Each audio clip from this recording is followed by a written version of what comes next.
morning. I want to watch the news. Are you making headway at least? This is the news.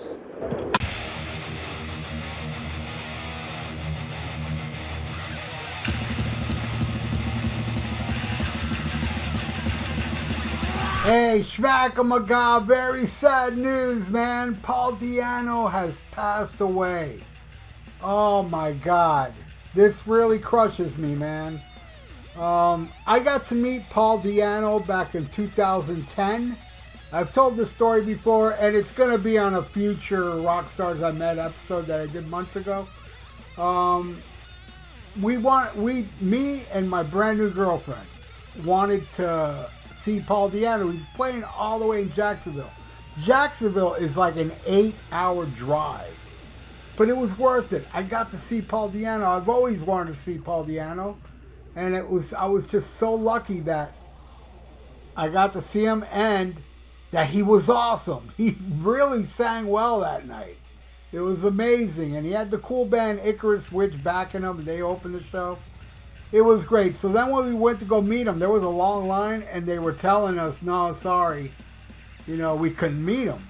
And my girlfriend was extremely attractive, and it's because of her looks we ended up being the last two in, because she went and begged, and then the guy agreed, and then she was like, and my boyfriend too, and the guy was kind of like, oh, fuck. Because he probably thought, hey, if I get her in, I might get some. But anyway, we got in. We met Paul Di'Anno, man. And he signed my Soundhouse tapes, which that Soundhouse tape, I got the original one. It's worth like $1,000 something. And I got Paul Di'Anno to sign it. And he's the only one on the cover with Steve Harris. If I can only get Steve Harris to sign it. But I don't care how much I can get for it. I'm keeping it. That's going to stay with me forever. But, yeah, man. Iron Maiden with Paul Di'Anno was my favorite band. When they got Dickinson, I still liked it, but I knew. Even then, I was like, Dickinson shit's cool. But I prefer Di'Anno, man, because it was a different band. They were more aggressive. Paul Di'Anno once said, your voice can often explain a lot about your background. And I think my voice shows the kind of rough, lower class background I came from. And that's what made the first two Maiden albums so cool, man. The aggression and attitude, the working class punk vibe he brought to the band. Iron Maiden was never the same once he left. They became a different band. Kind of like how Black Sabbath became a different band with Dio, and I can go, Van Halen became Vangina. It's all total different bands. Just getting rid of one component, and that's all they did. Well, really, if you count the first album, 2 components, but still, that lineup, those lineups on the first 2 Maiden albums, to me are the best Maiden albums because they're more aggressive. Steve Harris, known as, the bass god this, bass god that. Man, if you ask me, after the first Di'Anno album, he wasn't all over the fretboard like he was on those first 2 Maiden albums. The first 2 Maiden albums were cutthroat.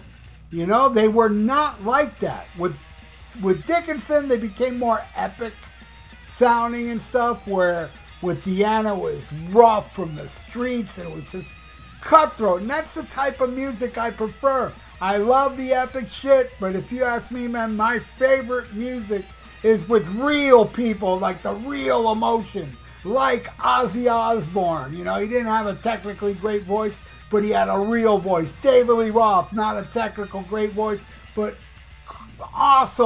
an awesome voice. I will put above many amazing singers, and Paul Di'Anno, man, this is a guy that I have followed ever since he left Maiden. I got that first Di'Anno album, which was a total disappointment. I thought it was just too ARR. That Gamagog EP, I bought that, and it had one pretty good song on it, but yeah, the other 2 I didn't care for. And Then the Battle Zone shit was great, you know, and he did the Nomad, the Killers, Murder One, all amazing albums, man. But nobody knows. Everybody's like, oh, Paul Di'Anno hasn't done nothing since Iron Maiden. You know, he's done a lot. The thing is that you never heard it. It's not popular. So since it's not popular, it's nothing to you. You didn't even hear it. You know? I guarantee they didn't keep up with Di'Anno, the people that say, oh, he hasn't done nothing since Maiden. He hasn't done nothing popular, but he's done a lot of kick-ass stuff that I would put above many of the Maiden albums after Power Slave. Shit, pretty much all of them, yeah. Now I think about it, you know? But, you know, you have your Bruce fans, which is cool, you know? That's one thing I don't understand about people, man. You know, if you're a Bruce Dickinson fan, that's awesome. I love them too. You know, I don't hate Bruce Dickinson. I like Di'Anno more, but by saying I just like Di'Anno more, people will start with oh, Di'Anno sucks compared to Bruce and blah, blah, blah. It's like, dude, that's your opinion. And that's cool that you think that, but don't come to me trying to educate me, son. I bought the first Maiden album in 1980 before Killers was out. Do not educate me, you twat. Oops, sorry. I got a little tirade there while I'm trying to do a tribute to the great Paul Di'Anno. But you know what? Paul would have loved that. You know, Paul was, as they would say, a punter. You know? And he would have loved the tribute where I'm telling people, yo, man, I like Di'Anno more than Dickinson. You don't. That's cool. But I ain't gonna change my mind, you know? Damn. I wake up today and I read this. On behalf of his family, Conquest Music has confirmed the death of Paul Andrews, professionally known as Paul Di'Anno. Paul passed away at his home in Salisbury at the age of 66. Born in Chingford, East London on May 7, 1958, Paul came to prominence as the lead singer of the English heavy metal band Iron Maiden between 1978 and 1981.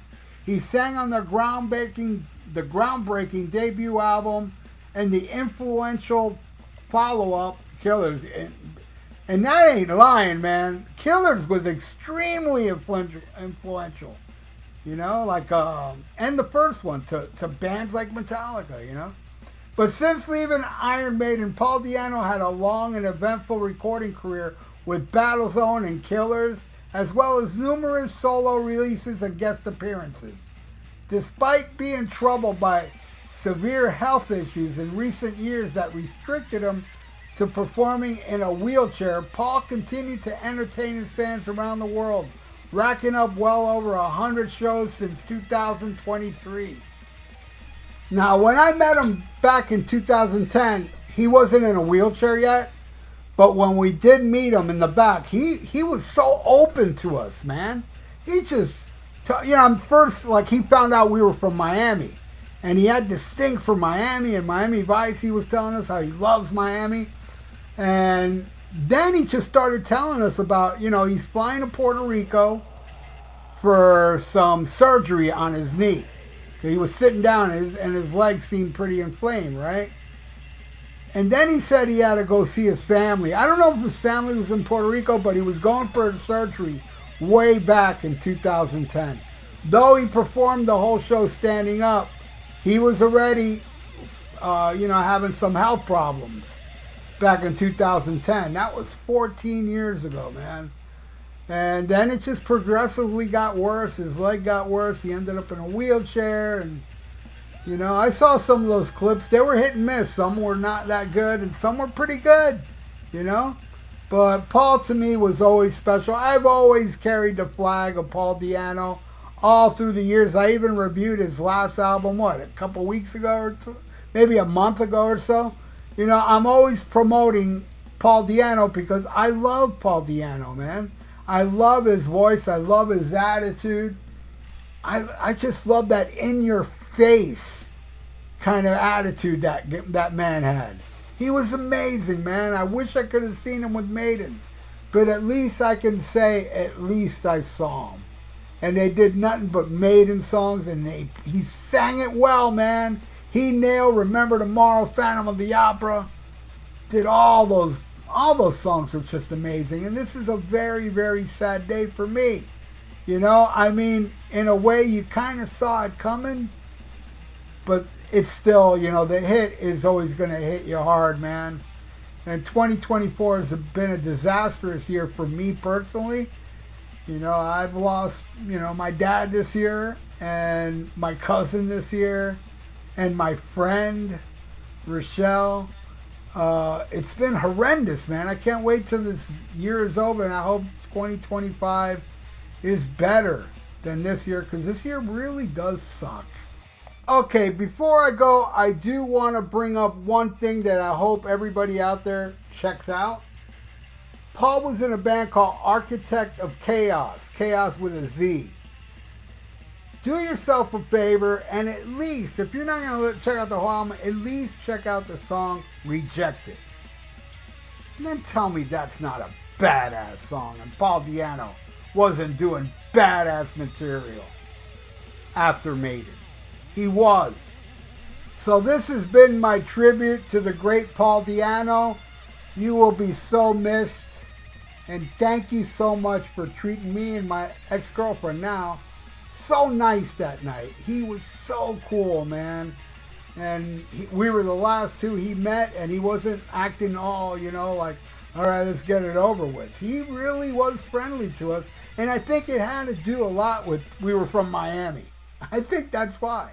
But anyway, rest in peace, Paul Di'Anno. Everybody out there, leave your comments below what the man meant to you, because he meant the world to me, man. And this is a hard one to accept in my music world.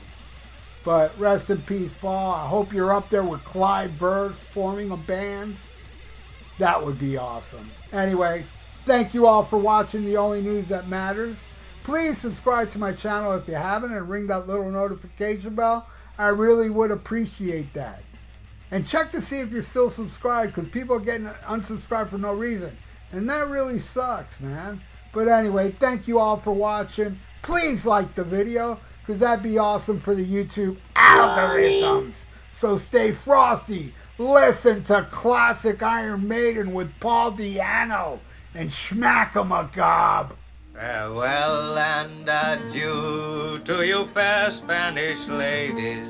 Farewell and adieu, you ladies of Spain, for we've received orders for to sail back to Boston, and so never more shall we see you again.